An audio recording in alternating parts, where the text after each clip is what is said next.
ဆိုရင်တော့နေကြပန်းပွင့်လေးရပါပြီရှင်အားလုံးပဲဆင်ပြေကြပါစေရှင်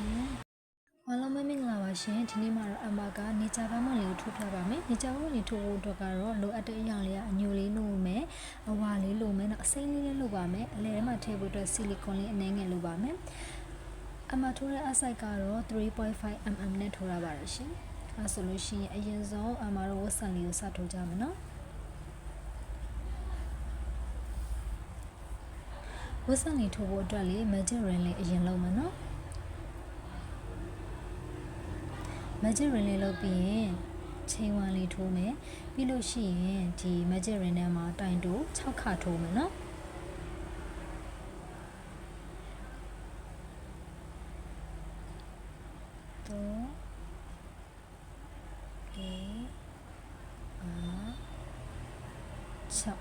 တိုင်တို6ခါထိုးပြီးဆိုလို့ရှိရင်ဒီ magic ring လေးကိုဆွဲပြီးတော့ပိတ်လိုက်မယ်နော်ဒီပထမဆုံးထိုးခဲ့တဲ့တိုင်တိုရဲ့ထိတ်လေးမှာရှက်ကော့လေးနဲ့ဆက်မယ်နော်အဲဆိုလို့ရှိရင်တစ်ဆင့်ပြီးနောက်တစ်ဆင့်ထိုးဖို့အတွက်ချင်းတစ်ခါတက်မယ်နောက်ဆင့်ကကြတော့လေတိုင်ပွားလေးထိုးမယ်ပက်လက်တိုင်ပွား6ခါထိုးမယ်နော်တပေါက်ထဲမှာတိုင်တို2ခါထိုးမယ်နော်နဲ့တော့တိုင်ပွားတစ်ခါတိုင်ပွား2ခါ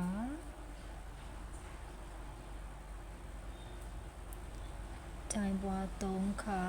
ဒီအတိုင်းလေးပဲအဆုံးထိရောက်တဲ့ထိထိုးရမယ်နော်တိုင်ပွား6ခါရတဲ့ထိထိုးပေးမယ်နော်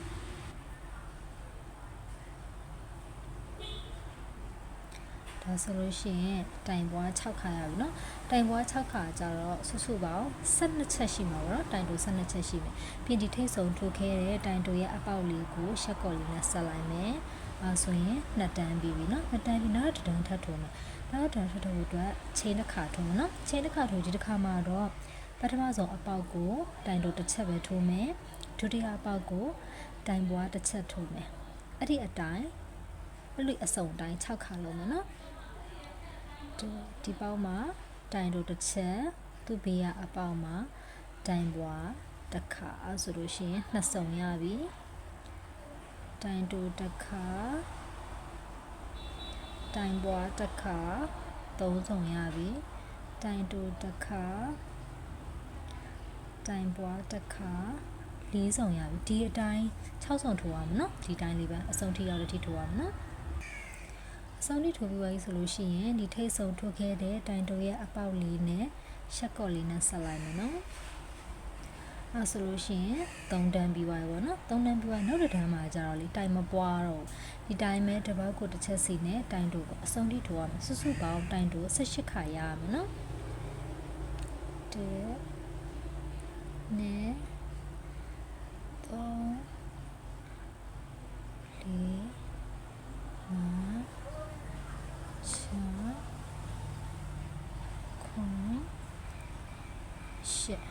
ဒီတိုင်းလေးနော်ဒီတိုင်းလေးဒီကနေပြီးတော့ဒီအစုံထိရောက်တဲ့အထိကိုထိုးသွားမယ်နော်စုပေါင်းတိုင်းတို့18ခါရှိရမယ်နော်18ခါပြည့်သွားပြီဆိုလို့ရှိရင်ဒီထိတ်ဆုံးထိုးခဲ့တဲ့တိုင်တို့ရဲ့အပေါက်လေးနဲ့ရှက်ကော့နဲ့ဆက်ပြင်ချင်းဝမ်းလေးထိုးပြီးတော့လေခြေစလေးကိုဖြတ်လိုက်မယ်နော်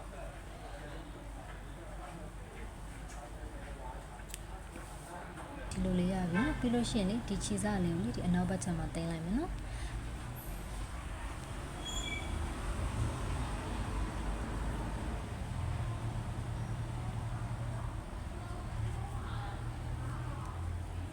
တင်ပြီးရင်ဒီပုံနဲ့ဟာလေးကိုညှက်လိုက်မယ်ဒီပုံစံတိုင်းလေးပဲလေဒီတိုင်းလေးပဲအစိမ်းရောင်ချီလေးနဲ့နောက်တစ်ခုထပ်ထိုးမယ်နော်ဒါအရှိဘက်ခြမ်းပေါ့အနောက်ဘက်ခြမ်းတော့နောက်တစ်ခုထပ်ထိုးမယ်နော်အဲဆိုလို့ရှိရင်အခုကအရှိခြမ်းနဲ့နောက်ခြမ်းနဲ့ရပြီနော်အမလေးအပေါ်မှာပတန်လေးလည်းရေးထားပေးမယ်နော်ပြီးလို့ရှိရင်ဒီအရှိခြမ်းနဲ့နောက်ခြမ်းပြီးသွားပြီဆိုလို့ရှိရင်လေဒါပွင့်ဖက်လေးထိုးရမယ်ပွင့်ဖက်လေးထိုးဖို့အတွက်လေဒီမှာအရှိခြမ်းနဲ့နောက်ခြမ်းတစ်ခါတည်းဆက်ပြီးထိုးမယ်နော်ဒီရှက်ကော့ဘေးနာကစတစ်လေးထဲကိုအကူထည့်မယ်ဒီမှာအနောက်ပေါက်မှာဆိုလို့ရှိရင်လည်းဒီမှာစိုက်ခဲ့တဲ့ရှက်ကော့ရှိရအဲ့ရှက်ကော့ရဲ့ဘေးနာကစတစ်ထဲကိုအလေးထည့်မယ်ဒီလိုမျိုးအခုပို့ပြီးတစ်ခါလေးထိုးမယ်နော်ပြီးရင်အဝါရောင်ချီလေးကိုယူပြီးတော့ပွင့်ဖက်လေးထိုးမယ်နော်ပွင့်ဖက်လေးထိုးဖို့အတွက်လေအရင်ဆုံးချိန်2ခါထိုးမယ်နော်ချိန်2ခါထိုးပြီးရင်ဒီအပေါက်လေးထဲမှာတိုင်လက်တစ်ခါထိုးမယ်နော်တိုင်လက်တစ်ခါထိုးမယ် ပြီးရင်အဲ့ဒီအပေါက်ထဲမှာပဲတိုင်ရှည်တစ်တိုင်ထပ်ထိုးမယ်ဒီပေါက်ထဲမှာပဲတိုင်ရှည်တစ်တိုင်ထပ်ထိုးမယ်ပြီးရင်ချိန်နှစ်ခါထိုးမယ်ချိန်နှစ်ခါထိုးရလေဒီအရှိလေးဒီအရှိလေးရှေ့ဘက်ခြမ်းလေးနှစ်ခုတည်းအကူထည့်လိုက်ထည့်ပြီးရင်ဒီချီကိုဆွဲယူပြီးတော့ရှက်ကော့လေးနဲ့ဆက်ပြီးအသီးလေးလုပ်နော်အဲဆိုရင်ဒါပွင့်ဘက်တစ်ချမ်းရပြီနော်နောက်တစ်ချမ်းအောင်လည်းအဲ့လိုပဲနောက်တစ်ချမ်းကျတော့တိုင်ရှည်အရင်ထိုးမယ်ပြီးရင်တိုင်လက်ပြန်ထိုးမယ်အဲ့တိုင်ရှည်ထိုးတဲ့အပေါက်ထဲမှာပဲတိုင်လက်ထိုးမယ်ပြီးရင်ချိန်နှစ်ခါထိုးပြီးတော့အဲ့ထိုးခဲ့တဲ့အပေါက်လေးထဲမှာပဲရှက်ကော့လေးနဲ့ဆက်မယ်အဲ့ဆိုရင်ဒီမှာပွင့်ဖက်တစ်ဖက်ရပြီနော်ပွင့်ဖက်တစ်ဖက်ရပြီပြင်ကြီးအနောက်ကအစလေးတစ်ခါရဲ့အထဲထဲမှာတိမ်သွားမယ်နော်ပြီးရင်သူ့ဘေးကအပေါက်လေးကိုရှက်ကော့လေးနဲ့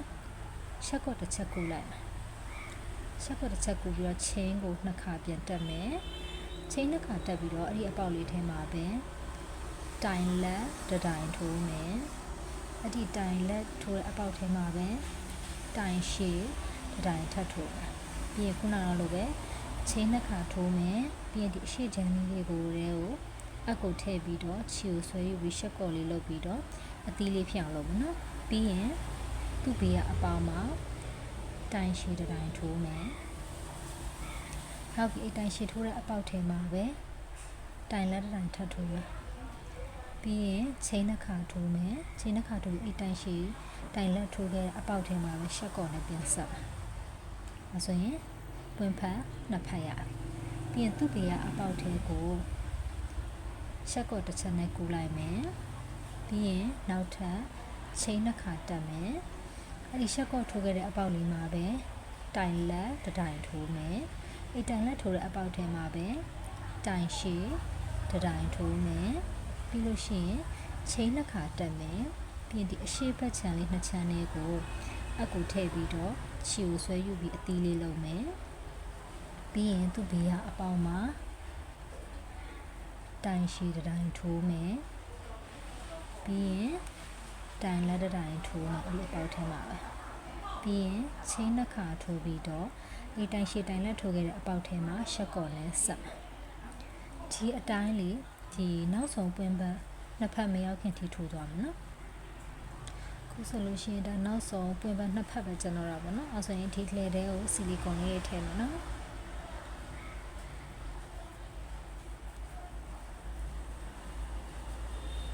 ဆီလီကွန်လေးထည့်မယ်နော်အမားလေးနေကြပအောင်ဖောင်းဖောင်းလေးတက်တော့ဆီလီကွန်လေးကိုလေဖောင်းလေးထည့်တာ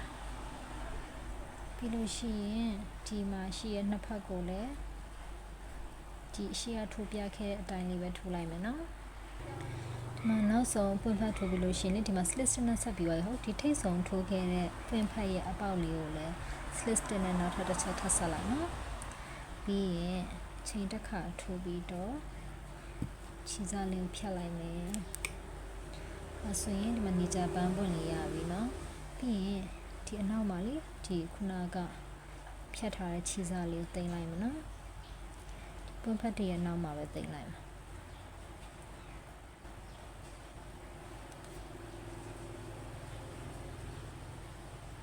ပြီးရင်ဒီခြေစားလေးကိုဖြတ်လိုက်မယ်အစိမ်းတော့နေကြပန်းပွင့်လေးရပါပြီရှင်အားလုံးပဲအဆင်ပြေကြပါစေရှင်ဆုံးဖြတ်တ िश ပေးလို့အားလုံးကျေးဇူးတင်ပါတယ်ရှင်